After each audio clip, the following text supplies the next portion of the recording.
Und du? Hast du eine schöne Kindheit gehabt? Ja, ich bin halt im Heim aufgewachsen, gell? Nur lauter Wahnsinnige um mich rum. In einem Heim? Für schwer Erziehbare, oder wie? Nein, im Vereinsheim von den Fußballer. Meine Eltern waren da Wirtsleute. Prost! Schon wieder so. Okay.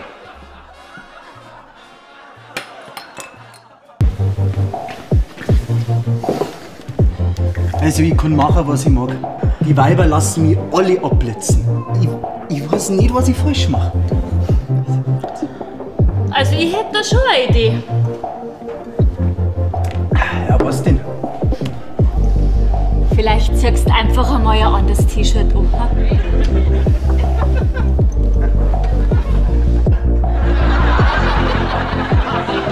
Meinst?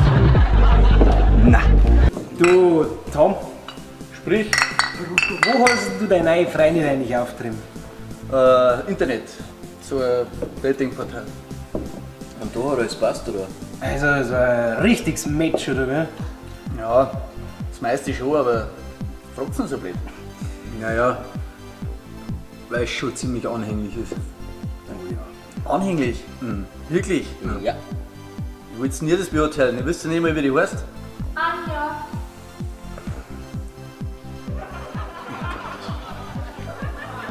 Ja, okay.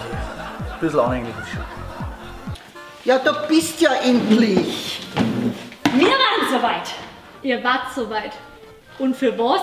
Für den Frühjahrsputz. Na, wir wollten doch heute ein paar nette Mannsbilder kennenlernen. Beim Putzen. Ja, du hast doch gesagt, das macht man halt mit dem Wischen. Ja, hier wischen. Die schlechten nach links, wisch. Und die guten nach rechts, wisch. Bayern Comedy wird unterstützt durch die private Landbrauerei Schönram.